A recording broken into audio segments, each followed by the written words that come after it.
दोस्तों, आज हम लोग देखेंगे जो प्राचीन भारत का इतिहास है उसको देखेंगे, शुरू करेंगे। इसका जो नोट्स है उसको भी हम लोग जो मेन मेन पॉइंट होगा उसको कवर करते हुए चलेंगे, फिर इसका जो क्वेश्चन होगा उस क्वेश्चन को भी हम लोग देखेंगे। तो चलिए शुरू करते हैं। और आप लोग यदि चैनल पर नए हैं तो चैनल को सब्सक्राइब कर दीजिए, वीडियो को लाइक शेयर करिए। ये जो मैं पढ़ा रहा हूँ इससे आपको बहुत एग्जाम में, जीएस का जितना भी एग्जाम होगा उस सब में फायदा होगा। चाहे आपका दरोगा हो, चाहे आपका बीपीएससी हो, चाहे आपका सचिवालय हो, चाहे आपका बिहार पुलिस हो, चाहे यूपी पुलिस हो, चाहे यूपी पीसीएस हो, जितना भी जीएस से रिलेटेड एग्जाम होगा ना उस सब में आपका फायदा होगा। तो आप लोग इसको देखिए और चैनल को सब्सक्राइब करिए। और इसका जो वीडियो अपलोड होने का जो आपका टाइम रहेगा 11 बजे सुबह टाइम रहेगा, और एक शाम में 6 बजे, 6 नहीं 8 बजे शाम में टाइम रहेगा। दो समय वीडियो अपलोड होगा। तो आप लोग 11 बजे सुबह और रात में 8 बजे वीडियो अपलोड होगा। इसका नोट्स भी और इसका क्वेश्चन आंसर भी होगा। तो आप लोग ज़्यादा से ज़्यादा मात्रा में वीडियो को लाइक करें, शेयर करें और कमेंट करें और चैनल पर सब्सक्राइब हो। तो चलिए हम लोग शुरू करते हैं। पाषाण काल चलिए इसका नोट्स हम लोग पहले देखेंगे।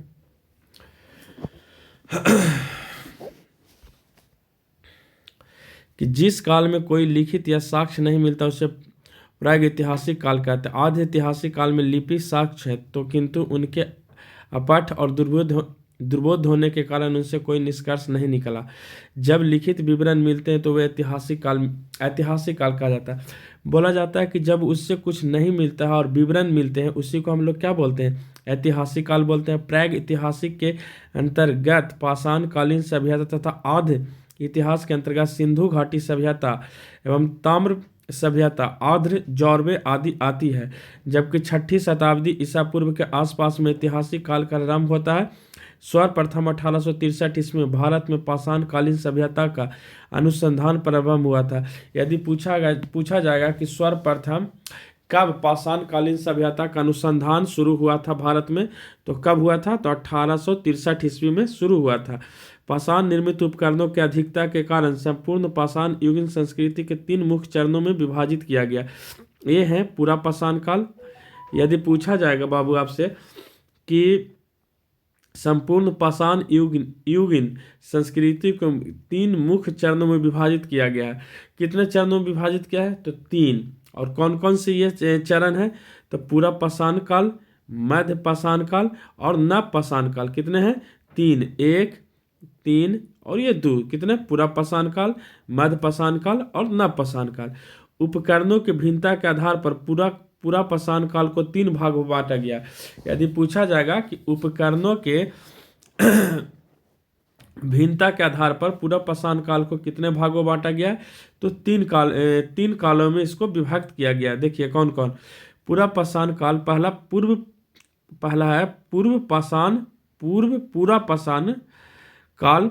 इसको देखिए पूरा पाषाण काल। तो इसका है क्या है, पहला में कि क्रोड उपकरण, हस्त कुठार, खंडक एवं विदारणी। यदि आप नई दिल्ली के म्यूजियम में जाइएगा तो इससे रिलेटेड आपको देखने को मिल जाएगा। कल 4-5 दिन पहले मैं पटना म्यूजियम में गया था, तो हस्त कुठार जो कुछ है जो वहाँ पर भी देखने को मिलते हैं। बाकी जब आप न्यू दिल्ली के म्यूजियम जाइएगा ना तो वहाँ पर आपको बहुत चीज़ देखने को मिलेगा। तो मैं कहता हूँ कि म्यूजियम जाके देखिए, चाहे आपके आसपास कहीं भी म्यूजियम हो तो आप जाके देखिए। तो पहला है पूरा पाषाण काल, जिसमें क्रोड उपकरण या हस्त कुठार, खंडक एवं विदारणी। मध्य पूरा पाषाण काल में फलक उपकरण और उच्च पूरा पाषाण काल में दक्षिणी एवं खुरचनी उपकरण। सर्वप्रथम पंजाब की सोहन नदी घाटी पाकिस्तान से चॉपिंग पेपुल संस्कृति के उपकरण प्राप्त हुए हैं। यदि पूछा जाएगा कि पंजाब में किस नदी से चॉपिंग पेबुल संस्कृति के उपकरण प्राप्त हुए हैं, तो आप लोग बोलिए कौन सा नदी, सोहन नदी। और सोहन नदी कहाँ पड़ता है, तो पंजाब में। तो क्वेश्चन यहाँ पर बहुतों तरीका से पूछ सकता है कि पंजाब में कौन ऐसा नदी है जहाँ पर चॉपिंग पेबुल संस्कृति के उपकरण प्राप्त हुए हैं, तो सोहन नदी। फिर पूछा जाएगा कि सोहन नदी घाटी अभी कहाँ पर है, तो पाकिस्तान में। और यदि बहुत पाकिस्तान पूछ देगा कि सोहन नदी चापर चौपिंग पेबुल संस्कृति जो सोहन नदी में प्राप्त हुआ है वह किस जगह पर है, तो पंजाब पाकिस्तान में। तो इसको ध्यान रखिएगा। सर्वप्रथम मद्रास के समीप बदम दुर्रे तथा अतिरक्त पंकम और हैंड एक्स संस्कृति के उपकरण प्राप्त हुए हैं। सर्वप्रथम मद्रास के समीप बदम दुर्रे तथा अतिरम पक्कम से हैंड एक्स संस्कृति के उपकरण प्राप्त हुए हैं। इस संस्कृति के अन्य उपकरण किलीबर, स्क्रैपर आदि हैं। भारतीय भूभाग सर्वेक्षण इंडिया जियोलॉजिकल सर्वे के वैज्ञानिक रॉबर्ट ब्रूस फुट ब्रिटिश भूगर्भ वैज्ञानिक और पुरातात्विद थे। 1863 में रॉबर्ट ब्रूस फुट ने मद्रास के पास पल्लवरम नामक स्थान से पहला हैंड एक्स प्राप्त किए थे।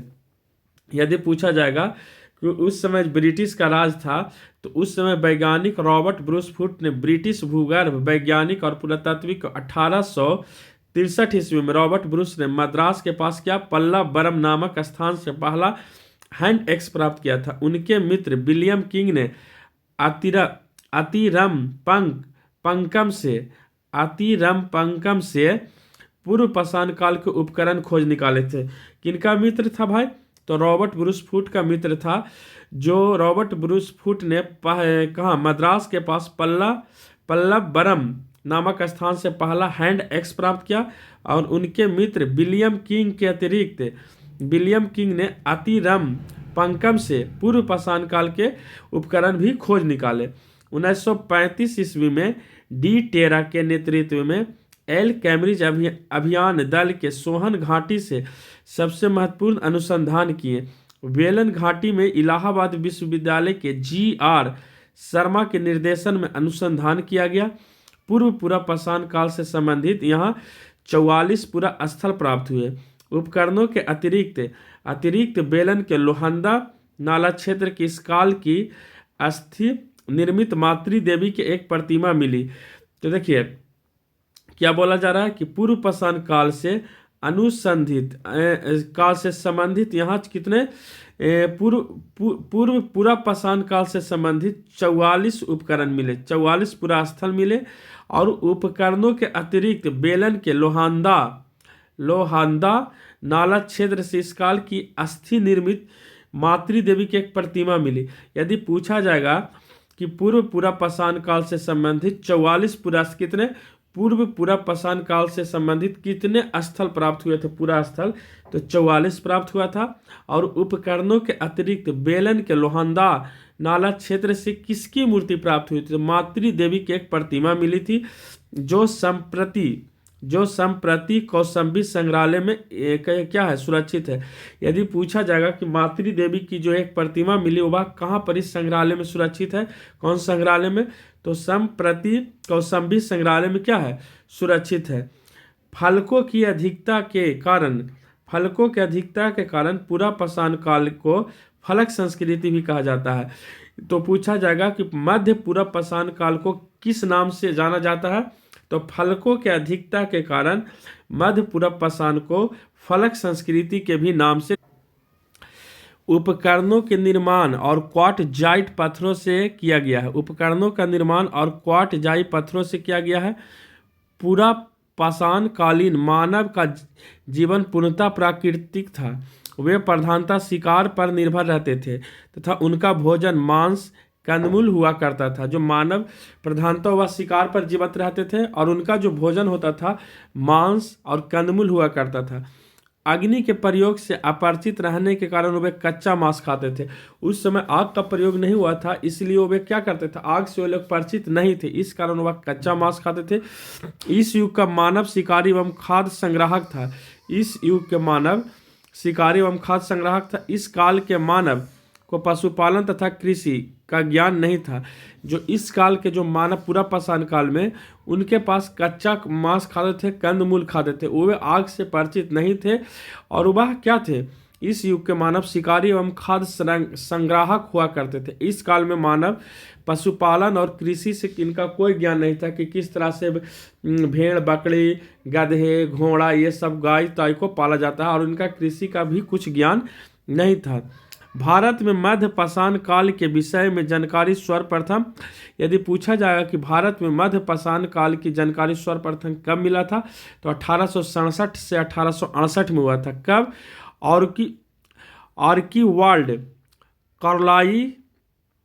आर्कीवाल्ड कार्लाइक ने विंध्य क्षेत्र से शैलचित्र खोज निकाला।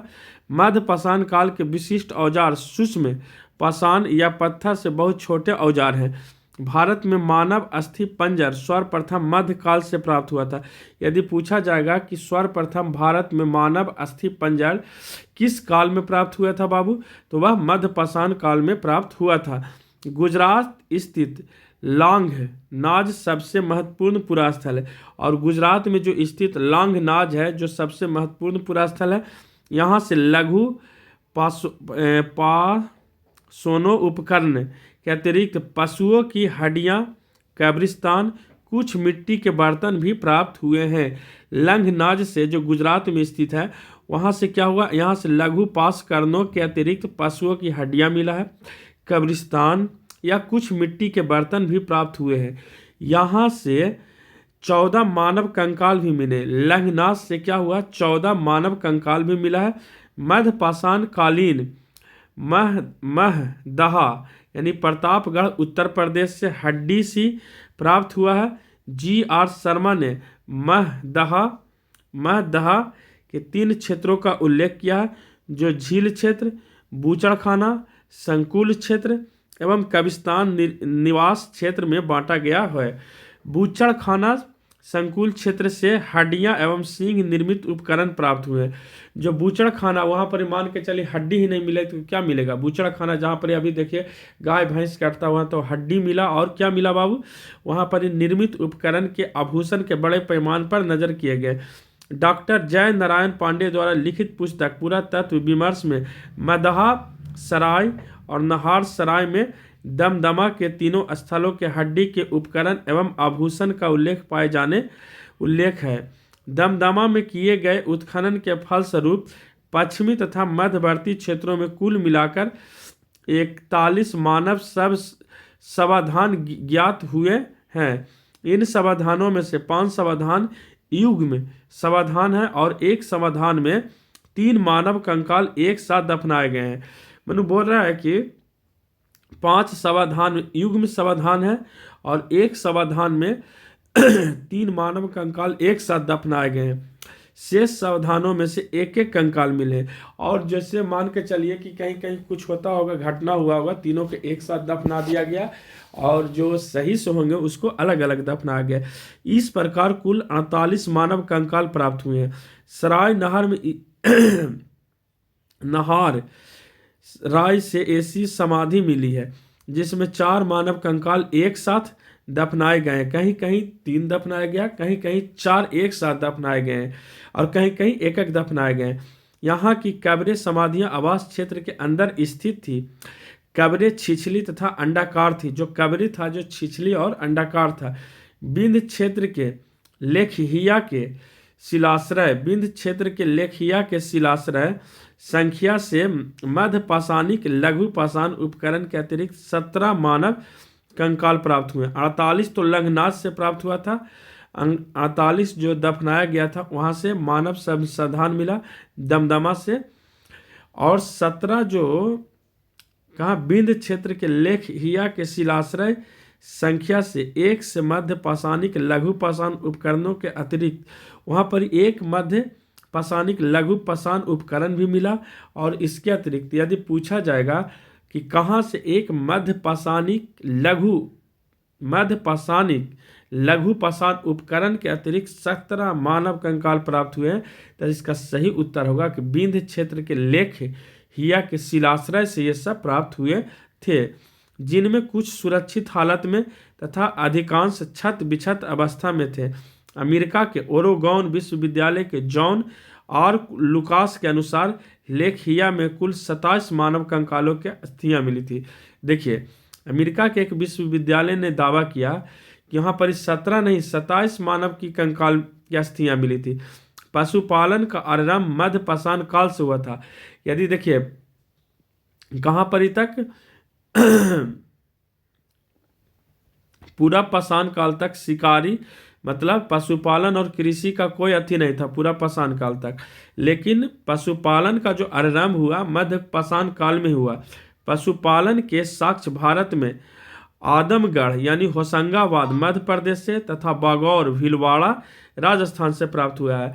यदि पूछा जाएगा कि पूरा पाषाण काल में न किसका पशुपालन और कृषि का कोई साक्ष्य नहीं मिला था, तो किसका काल में मिला, तो मध्य पाषाण काल में पशुपालन के साक्ष्य भारत के आदमगढ़ जो होशंगाबाद मध्य प्रदेश तथा बागौर भीलवाड़ा राजस्थान से प्राप्त हुआ। मध्य पाषाण काल मानव शिकार करके मछली पकड़ कर और खाद्य वस्तुओं के संग्रह कर पेट भरते थे। तो देखिए इसमें मध्य पाषाण काल में शिकार करके मछली पकड़कर और खाद्य संग्रह को करके क्या करता था पेट। मध्य प्रदेश के रायसेन जिले में स्थित, इसको जरा सा और काम करते हैं। मध्य प्रदेश के रायसेन जिले में स्थित भीमबेटका प्राग ऐतिहासिक शैल चित्रकला का श्रेष्ठ उदाहरण है। भारत में सर्वाधिक 700 से अधिक शिलाश्रय प्राप्त हुए हैं, जिसमें से 243 को क्रमांक दिया गया है। कितने 700 से अधिक भीमबेटका से क्या प्राप्त हुए हैं, श्रेष्ठ उदाहरण प्राप्त हुए हैं, जिसमें से 243 का क्रमांक दिया गया है। इसमें से 143 शिलाश्रय में चित्रकारी प्राप्त हुआ है। यूनेस्को ने भीमबेटका शैल चित्रों को विश्व घर विरासत सूची में सम्मिलित किया है। सर्वप्रथम खादानों का उत्पादन नव पाषाण काल में प्रारंभ हुआ। यदि पूछा जाएगा कि सर्वप्रथम खादानों का उत्पादन नव पाषाण का कब प्रारंभ हुआ, तो नव पाषाण काल में हुआ था। इसी काल में गेहूं की खेती भी इसी काल में नव पाषाण काल में गेहूं यानी कृषि का भी साक्ष्य किस में मिला, तो नव पाषाण काल में ही साक्ष्य मिलने लगा और गेहूं की कृषि प्रारंभ हुआ। नवीनतम खोजों के आधार पर भारतीय उपमहाद्वीप में प्राचीनतम कृषि का साक्ष्य वाला स्थल उत्तर प्रदेश के संत कबीर नगर जिले में स्थित लहुरा देव है। क्या है, लहुरा देव है। मैंने बोला जा रहा है कि नवीनतम खोजों के आधार पर भारतीय उपमहाद्वीप में प्राचीनतम कृषि साक्ष्य वाला स्थल उत्तर प्रदेश है। कौन है, उत्तर प्रदेश। और कहाँ पर, संत कबीर नगर जिले में स्थित लहुरा देव है। यहाँ से 9000 ईस्वी पूर्व से 7000 ईस्वी पूर्व मध्य के चावल के साक्ष्य प्राप्त हुए हैं। तो यहाँ पर लहुरा देव है, वहाँ पर 9000 ईस्वी पूर्व से 7000 ईस्वी पूर्व मध्य के चावल के साक्ष्य प्राप्त हुए हैं। उल्लेखनीय है कि इस नवीनतम खोज के पूर्व भारतीय उपमहाद्वीप का प्राचीनतम कृषि साक्ष्य वाला स्थल मेहरगढ़ पाकिस्तान के बलूचिस्तान में स्थित है। यहाँ से 7000 ईस्वी पूर्व की गेहूं के साक्ष्य मिले हैं, जबकि प्राचीनतम चावल के साक्ष्य वाला स्थल कोलडीहवा इलाहाबाद के जिले बेलन नदी के तट पर स्थित है। देखिए 7000 ईस्वी पूर्व के साक्ष्य मिले हैं, गेहूं के जो साक्ष्य मिले हैं जो कहाँ पर ही है, बलूचिस्तान में है। मेहरगढ़ बलूचिस्तान में 7000 ईस्वी पूर्व गेहूं के साक्ष्य मिले, जबकि प्राचीनतम चावल के जो साक्ष्य मिला कोलडीहवा इलाहाबाद के जिले बेलन नदी के तट पर स्थित है।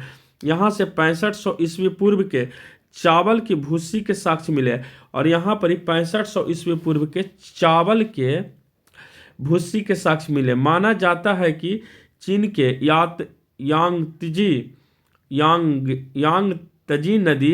यांगत्जी नदी घाटी क्षेत्र में लगभग 7000 ईस्वी पूर्व चावल उगाया गया था।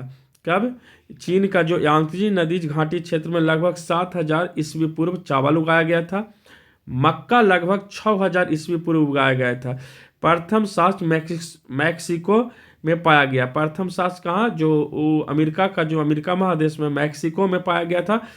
बाजरा 5500 ईस्वी पूर्व चीन में, बाजरा कब, 5500 ईस्वी पूर्व चीन में। सोरघम 5000 ईस्वी पूर्व और पूर्वी अफ्रीका में राई 5000 ईस्वी पूर्व में। दक्षिणी पूर्वी में एशिया में तथा जई 2300 ईस्वी पूर्व यूरोप में सर्वप्रथम उगाया गया था। तो ये जो याद करने वाला इतना जो है ये क्या एक तरह का फैक्ट है। जो फैक्ट जो डायरेक्ट पूछा जाएगा वही पूछा जाएगा, आपसे पूछ दिया जाएगा कि बाजरा चीन में कब उगाया गया था, तो 500 ईस्वी पूर्व चीन में उगाया गया था। सोरघम पूर्वी अफ्रीका में कब उगाया गया था, तो 5000 में।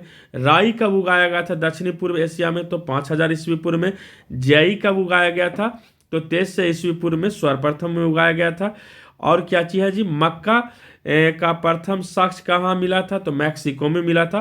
तो ये सब जो एक तरह का क्या है साक्ष्य है, इसको या साक्ष्य बोल रहे हैं, ये सब एक तरह का फैक्ट है। डायरेक्ट आपसे क्वेश्चन को क्या किया जाएगा, पूछा जाएगा। तो चलिए आगे देखते हैं।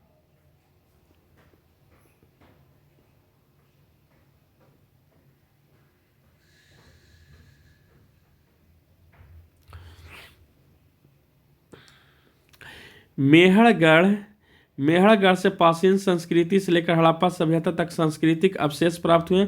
मानव कंकाल के साथ कुत्ते का कंकाल बुर्ज होम से प्राप्त हुआ है। गर्त आवास के साक्ष्य यहीं से प्राप्त हुए हैं। इस पूरा स्थल में 1935 में डी टेरा और पीटरसन ने भी किया था। गुफर राल कश्मीर में स्थित नवपाषाणी काल स्थल है।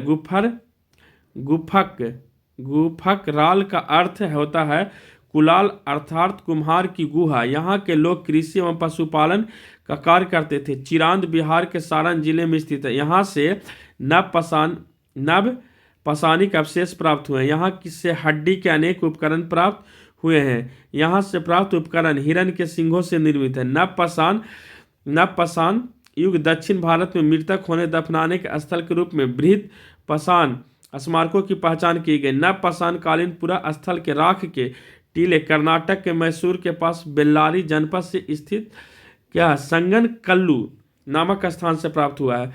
तो पीक लिहनन उतनान आदि स्थलों से भी राख के टीले मिले हैं। राख के टीले नवपाषाण युग पशुपालक समुदाय के मौसमी शिविरों के जल आवेश से मिला। आग का उपयोग नवपाषाण काल में हुआ है। ये देखिए मध्यपाषाण काल में नहीं, पूरा पाषाण काल में नहीं। तो आग का निर्माण कब हुआ, नवपाषाण काल में महत्वपूर्ण उपलब्धि थी। तो आग का जो निर्माण हुआ है कब, नवपाषाण काल में। याद रखिएगा मध्यपाषाण काल में क्या मिला था, पशुपालन क्या और कृषि का साक्ष्य मिला था। नवपाषाण काल में क्या हुआ था, आग का जो निर्माण हुआ था कब, साक्ष्य जो मिला था महत्वपूर्ण उपलब्धि कब, नवपाषाण काल में। धातुओं में सबसे पहले तांबे का प्रयोग हुआ था किसमें, नवपाषाण काल में। इस चरण में पत्थर एवं तांबे का उपकरण के साथ साथ प्रयोग किया जा रहा है। इसी कारण इसे ताम्रपाषाणिक संस्कृति कहा जाता है। ताम्रपाषाणिक का अर्थ होता है पत्थर और तांबे का प्रयोग की अवस्था। भारत में ताम्रपाषाण युग की बस्तियां दक्षिण पूर्व राजस्थान, पश्चिमी मध्य प्रदेश और पश्चिमी महाराष्ट्र तथा दक्षिण पूर्व भारत में किया गया था। तो चलिए आज हम लोग यहीं तक देखेंगे। फिर इससे जो हमारा क्वेश्चन होगा ना, उसको क्वेश्चन को हम लोग क्या करेंगे, क्वेश्चन को हम लोग देखेंगे। तो चलिए आज हम लोग यहीं तक देखेंगे। जय हिंद, वंदे मातरम।